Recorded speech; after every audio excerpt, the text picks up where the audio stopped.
Você já chegou em uma entrevista de emprego e te perguntaram o que é Mutual TLS, por que isso é tão importante? E você ficou sem saber responder e talvez sem o emprego? A partir de hoje, isso não vai mais ser um problema para você.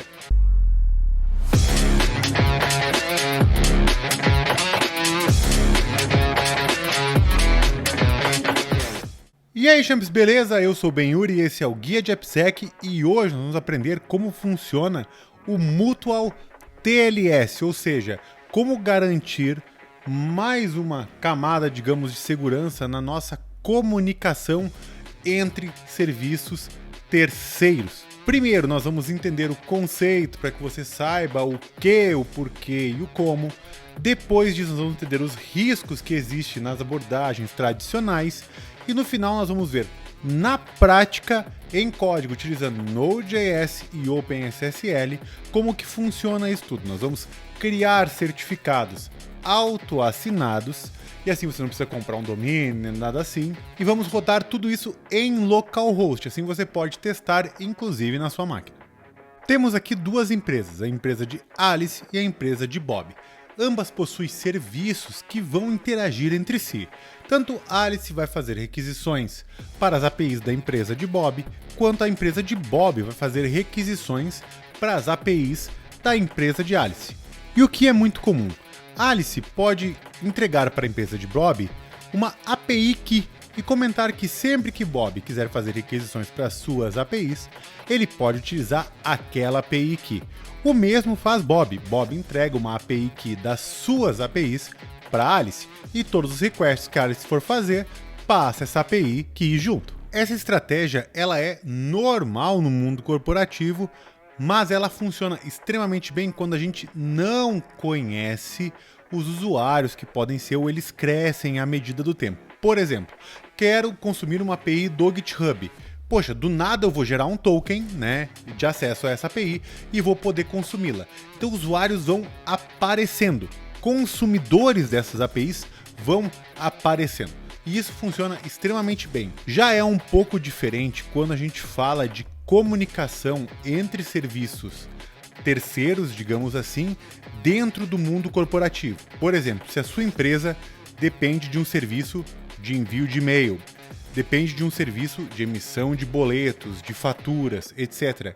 Se tem um outro serviço que cuida de dados pessoais e sensíveis, serviços de pagamento que armazenam cartão de créditos e lidam com transferências bancárias. Quando nós temos serviços que criam codependência, digamos assim, no nosso modelo de negócio, esse tipo de configuração já deixa de ser a configuração ideal. Então nós precisamos entender que, contratando um novo serviço que vai fazer parte do nosso ecossistema empresarial, alguns outros requisitos de segurança precisam ser aplicados. Falando um pouquinho de riscos, uma API Key previne o risco de alguém que souber apenas a API fazer uma chamada sem ter um segredo combinado entre as partes, né? Então, ou seja, previne esse risco de uma chamada pura e reta para uma API. Porém, a gestão de segredos ela é algo complexo. O que poderia acontecer? Dentro da empresa de Bob ou dentro da empresa de Alice, alguém poderia documentar essa API Key no Confluence, num Google Docs, num README, num repositório, poderia estar em vários lugares essa API Key de consumo da API de Alice. E se vaza um código-fonte, se alguém não autorizado acaba tendo acesso a essas documentações, acaba tendo um acesso indevido a um vault de senha, nem sempre esses segredos são muito bem gerenciados dentro das empresas e dentro dos times de software em geral, né? E aí o que acaba acontecendo? Nós temos o risco do vazamento dessa chave. Uma vez que essa chave estiver vazada, podemos ter requisições de qualquer lugar do mundo para as APIs de Alice utilizando essa API que estaria, no caso, né, em posse de Bob. Qual o problema? Imagine que Alice tenha um serviço de finanças aonde pode mover dinheiro entre contas. Aí Bob diz assim: mova o dinheiro de conta A para a conta B. Isso seria terrível se uma chave de API pudesse vazar. Mas perceba que agora nós estamos falando de um risco de ter uma requisição externa de qualquer lugar, utilizando a API Key que foi entregue a Bob para consultar os serviços de hélice. Então, nós devemos aplicar uma segunda camada de segurança que seria validar o range de IPs que poderiam consumir este serviço de hélice. Por exemplo, nessa API Key que foi entregue para Bob, só vou aceitar requisições dos IPs A, B e C, que são os IPs de saída do ambiente de produção dos serviços de Bob, da infraestrutura de Bob. Então, nós temos uma validação de quais servidores, quais ranges de IP poderiam de fato consumir os nossos serviços. Mas como, infelizmente, nesse mundo gigante de segurança, ele é uma corrida contra o tempo entre risco, mitigação, risco, mitigação, risco, mitigação, aqui também não seria diferente, né? Estamos falando de hélice recebendo requisições de Bob e validando um range de IP. Ranges de IP mudam, né? Da mesma forma como Bob está enviando uma requisição, está chamando uma API de hélice e que estaria, por exemplo, em um subdomínio. Um atacante poderia tomar posse desse subdomínio através de uma coisa chamada subdomain takeover, que nós não vamos falar nesse vídeo, não é o escopo desse vídeo, mas o que eu quero que você entenda é, hoje, aquele domínio na qual tanto Bob pode estar chamando, quanto hélice pode estar chamando de Bob, pode amanhã não ser da empresa, tá? Pode ser de uma outra pessoa, uma outra empresa, ou inclusive, principalmente, provavelmente, de um atacante. Então, como que tanto Bob quanto hélice poderiam criar um modelo de assinatura, criptografia, etc., que quando Bob envia uma requisição para hélice, hélice saiba e garanta através de uma assinatura que é Bob, olha, essa requisição foi assinada com algo que eu provi para o Bob. E a hélice, quando for interagir com o Bob, ela também tem assinatura, posso enviar e o Bob, não, eu conheço a assinatura porque eu que disse para a hélice para assinar dessa forma. Ou seja, como que ambos podem criar um modelo de assinatura entre eles, que as requisições vão ser assinadas e criptografadas com um modelo compartilhado de confiança. Para isso, existe o Mutual TLS, onde ambos possuem certificados e assinaturas específicas criadas para essa comunicação entre eles, tanto de hélice para Bob, quanto de Bob para hélice. E agora nós vamos ver isso tecnicamente utilizando Node.js e OpenSSL, rodando tudo em localhost, para a gente entender bonitinho como funciona mais ou menos isso, tá? Mas antes de tudo, vamos fazer um back to the basics aqui para a gente não se confundir no exemplo, tá? Quando hélice faz uma requisição para os serviços do Bob, hélice é um client e Bob é um server. Quando Bob faz uma requisição para hélice, Bob é um client e hélice é um server. Hora de colocar a mão na massa e ver como isso funciona no código. Primeiro de tudo, nosso cenário vai ser o seguinte: hélice vai ser o server, ou seja, hélice vai ter a API, vai ser a dona da API. E Bob vai ser o client, ele que vai consumir os dados ou fazer requisições para a API de hélice. Como hélice é o server, hélice que tem o domínio e o poder sobre os certificados. Isso significa que hélice vai gerar os certificados, hélice envia os certificados de Bob, porque vão existir certificados específicos da hélice e certificados específicos do Bob. Bob faz requisição com os certificados que hélice enviou. Assim, quando o Bob fizer uma requisição, vai ir junto essa assinatura com os certificados que foram gerados pela hélice. Hélice valida a requisição e aceita ou não ela, baseado tanto no conteúdo, API, whatever, etc., mas também na assinatura dos certificados que essa requisição está sendo feita. Esse é o nosso cenário, é a partir daqui que nós vamos trabalhar. Vamos criar um bash script com todos os comandos que vão gerar esses certificados para nós. Primeiro de tudo, nós vamos gerar os certificados autoassinados do servidor. Para isso, nós vamos utilizar este comando aqui, OpenSSL rec -new -newKey RSA e uma quantidade de bytes, ou seja, por nós estarmos gerando um certificado, nós precisamos passar no algoritmo RSA uma complexidade, uma quantidade de bytes que vai ser compostas essas chaves criptográficas desse certificado. Nesse caso, eu vou criar uma variável de bytes que vai ter 4.096, ou seja, vamos utilizar certificados utilizando chave RSA de 4.096 bytes, perfeito? Esses certificados normalmente possuem uma assinatura ou uma capacidade de gerar assinatura. Essas assinaturas é utilizado um algoritmo de hashing. Esse algoritmo vai ser o SHA-256, beleza? Menos nodes. E aí é o seguinte, nós vamos ter para cada certificado uma chave privada e uma chave pública. Neste comando, nós vamos gerar duas chaves. A chave privada do certificado do servidor, server.key, e um certificate request. Ainda não é o certificado lá, o CRT, o CER do servidor, tá? É um certificate request. Depois nós vamos gerar o certificado desse servidor.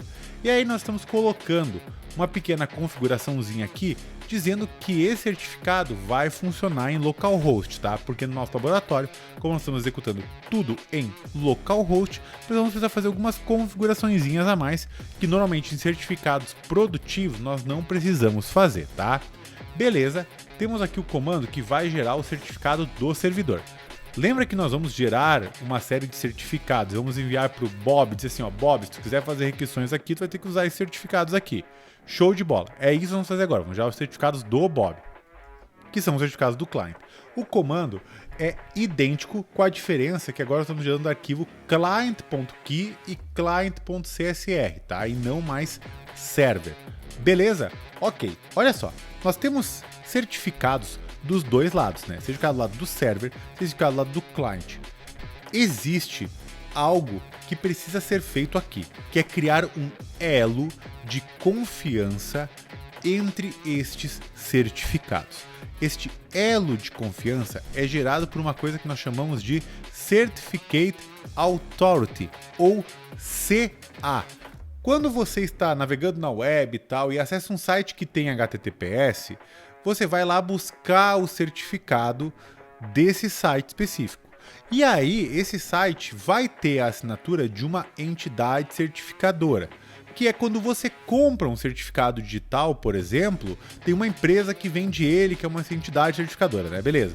O que vai acontecer? O seu browser vai lá nessa entidade certificadora e vai olhar assim, ó, cara, eu recebi esse certificado aqui daquele site.com qualquer ali, ele é válido, essa entidade certificadora vai dizer, sim, cara, esse certificado está assinado e ele é válido. E aí o seu cadeadinho fica verde lá. No nosso caso, não é diferente. Nós vamos precisar de uma entidade certificadora que valide e garanta esses certificados e também gere um elo de confiança entre eles. Nós vamos gerar agora os certificados para esse CA. Para isso, nós vamos usar os comandos OpenSSL, genRSA, -out e uma chave privada deste CA, desta Certificate Authority. Muitas vezes, quando você já tiver o certificado digital da sua empresa, você já vai ter esse CA, tá? Você não precisa gerar. No nosso laboratório aqui, nós estamos gerando todos os certificados para funcionar em localhost. Então, por isso, nós estamos gerando o certificado também dessa entidade certificadora, tá? Com a mesma quantidade de bytes dos outros certificados, tá bom? E depois nós vamos emitir um certificado dessa autoridade certificadora usando o OpenSSL, rec -new, -x509, -key, passando a chave privada dessa entidade certificadora, e nós estamos fazendo um out num ponto CRT, ou seja, para essa entidade certificadora nós vamos ter uma chave privada e um certificado contendo a chave pública. Agora, nós vamos fazer dois comandinhos que eles são customizados, tá? A gente vai precisar fazer eles porque nós estamos rodando o laboratório em localhost. Dependendo do seu certificado, da sua configuração, você não precisa fazer eles, tá? nós vamos criar dois arquivinhos específicos de extensão, tá bom? Falando que um é do server, que vai aceitar o DNS de localhost ou IP 127.0.0.1 e vamos jogar isso para um arquivo server.txt. O mesmo a gente vai fazer no client, tá? Vamos formando o client para localhost e o IP local. Tudo isso para que nosso laboratório funcione em localhost. E em certificados produtivos, provavelmente você não vai precisar fazer essa etapa. Pequena revisão do que fizemos até agora, tá? Definimos a complexidade do algoritmo de criptografia dos nossos certificados, geramos a chave privada e o certificate request da hélice do server, do lado do server, geramos a chave privada e o certificate request do client que a gente vai enviar para o Bob. E, para gerar o elo de confiança e ter uma autoridade que vai poder validar tudo isso e assinar tudo isso, nós geramos uma chave privada e um certificado de CA. Feito isso, criamos dois arquivos de extensão com configurações específicas para a gente rodar no laboratório no localhost. Faltou uma etapa que é a mais importante, que é gerar de fato os certificados que vão ser tanto do server quanto do client. Para isso, nós vamos rodar os seguintes comandos: OpenSSL x509 -rec e nós vamos colocar como input o certificate request que nós criamos nos nossos primeiros comandos, passando o server CSR. Depois, nós vamos assinar esses certificados baseados na entidade certificadora, no Certificate Authority, passando o certificado e a chave privada que nós temos do CA. E agora nós vamos extrair um .crt, um certificado para o server, com a prazo de validade 365 e um algoritmo de hashing de SHA-256. E, para completar, nós vamos incluir a nossa extensão, nosso arquivo de configuração adicional para funcionar em localhost.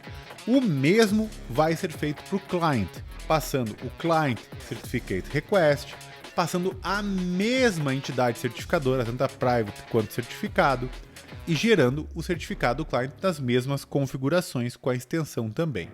Aqui nós estamos pegando tanto o certificate request que foi gerado com a chave privada, etc., e gerando o certificado assinado com o CA. Agora vamos executar o nosso bash script que vai gerar os nossos certificados. Como nós vamos salvar todos eles dentro de uma pastinha chamada certs, nós vamos criar uma pastinha chamada certs e vamos executar o nosso generatecerts.sh.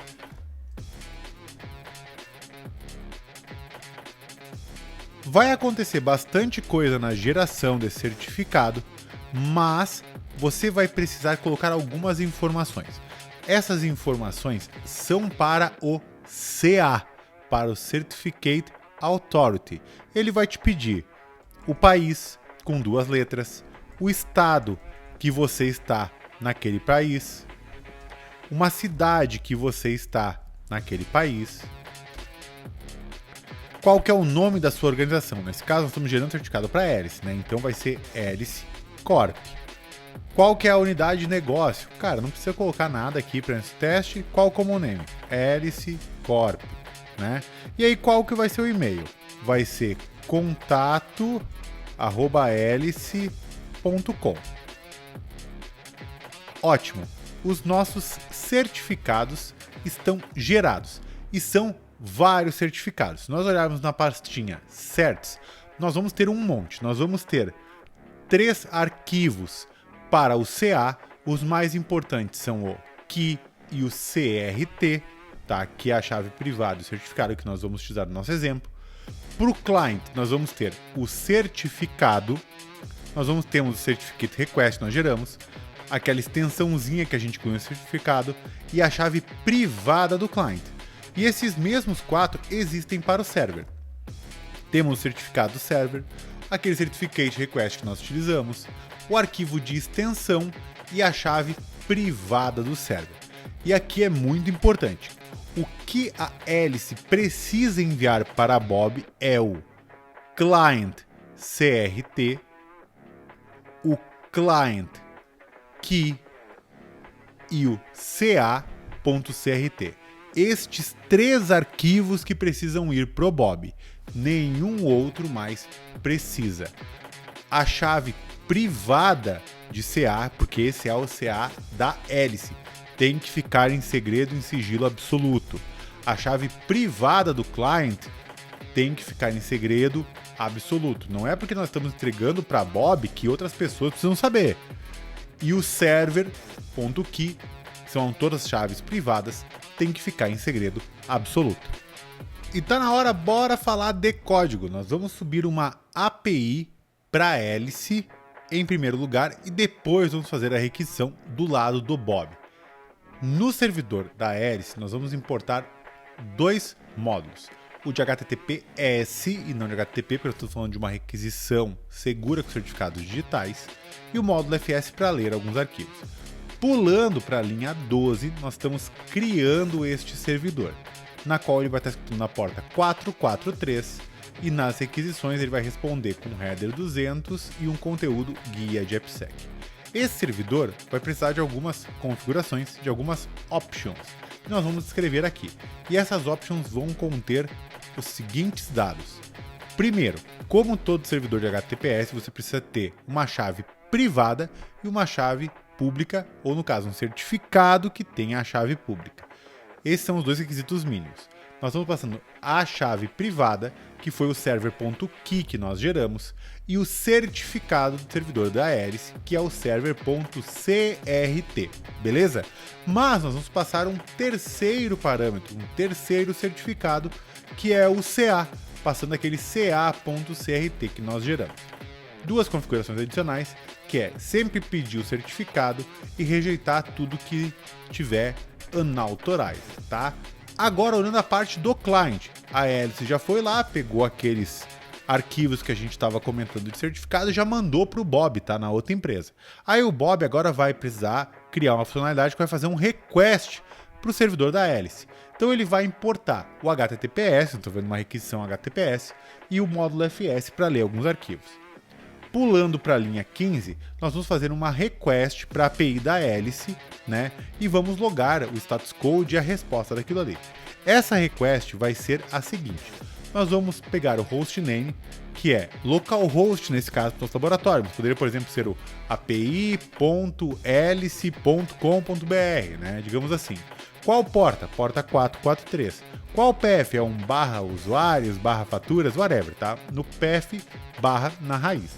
Vai ser um método GET, nós estamos fazendo uma requisição GET, porque é uma API que responde uma requisição GET, né? Beleza. E agora, diferente da maioria das vezes, que para a gente fazer uma requisição a gente não tem que passar certificados, a gente vai lá e faz o request e azar o que voltar veio, né? Só passando na nossa API aqui. Nesse caso, nós precisamos informar os certificados. E nós precisamos informar a chave privada nossa como client, o nosso certificado como client e o CA que a hélice nos mandou. Lembrando que esses certificados, o certificado do client, ele foi assinado com o CA da hélice, né? Então, o client, Bob, tem os seus certificados também assinados por parte que está em posse da hélice. E é nesse momento que a gente entende o conceito de mutual TLS, porque ambas as partes possuem algo que foi gerado ou assinado pela outra. E aqui nós temos o modelo client-server, que seja o Bob fazendo requisição para a hélice. Então a hélice gerou certificados e mandou alguns para o Bob. No momento que hélice quiser fazer requisições para as APIs de Bob, Bob também vai ter que fazer esse trabalho. Bob vai ter que gerar os certificados com a sua CA, assinar e enviar alguns desses arquivos para a hélice. E a hélice, quando for fazer o request, vai ter que passar a chave privada dela. Vai ter que passar a chave privada, não, né? Vai ter que configurar a chave privada dela para fazer a criptografia, vai ter que utilizar o certificado dela nessa requisição e o CA que foi gerado pelo Bob. Então aqui nós temos os dois lados, esse mutual está nisso, tá? Tanto o client quanto o server terem parte de responsabilidade desse elo de confiança gerado certificados, e quem faz o request, quem faz o response, tem que fazer todo esse trabalho de gerar certificados e compartilhar esses arquivos, tá? Beleza? Entendido isso? Então, bora para a execução. Primeiro de tudo, nós vamos subir o server, tá? Que ele vai ficar aguardando requisições. E agora, olha só que legal. Nós vamos fazer uma requisição HTTPS normal para esse server, tá? Utilizando curl por https localhost, e vamos passar um -- insecure. Por quê? Nosso HTTPS, nosso certificado digital, ele é um autoassinado que nós estamos utilizando em localhost. Não tem uma entidade certificadora global, registrados, KA4 e tal, que vão dar o cadeadinho verdinho. Então, nosso certificado ele não é válido perante uma entidade certificadora externa, mas ele é válido para nós. Por isso que a gente está utilizando esse -- insecure. Ao tentar fazer essa requisição, nós temos um erro. Qual erro? O de handshake failure. O que aconteceu aqui? Ao fazer a comunicação entre eles, por ser HTTPS, primeiro de tudo tem uma validação desses certificados, né, que a gente chama de three-way handshake, para validar a chave pública, chave privada, assinatura, etc., antes de fato se comunicarem com os dados. E esse passo falhou. Por quê? Porque nós não temos nada daqueles certificados, por exemplo, que o Bob tem. Porque como a gente está fazendo uma request, a gente é o client. A gente não tem aquela private do client, aquele certificado do client e nem o CA. Nós não temos isso. Então nós temos uma rejeição automática desse request. Diferente de quando a gente faz o request utilizando esses certificados, que nós obtemos a resposta prontinha, zeradinha, aqui no console. Entendido até agora? Uma API Key vai garantir aquela segurança que todo mundo conhece, um segredo e tal, para se comunicar. Um range de IP vai limitar quem pode se conectar com a API e quem não pode. Às vezes, não tem um range de IP fixo. Então, colocar um mutual TLS traz uma camada muito importante de proteção com relação a isso, já que nós, como server, geramos certificados e nós passamos para uma empresa, eles têm que configurar os serviços deles com esse certificado para fazerem requisições na nossa API. Com isso, nós temos diversas linhas de defesa contra diferentes ameaças. Espero que eu tenha te explicado o que significa a Mutual TLS, que você possa entender melhor isso agora e possa aplicar na sua empresa quando você estiver lidando com serviços terceiros que consomem dados e informações da sua empresa e da sua API.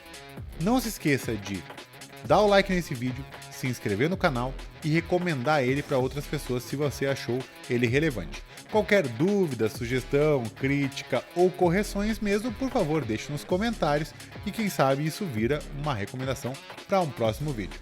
Muito obrigado e até a próxima!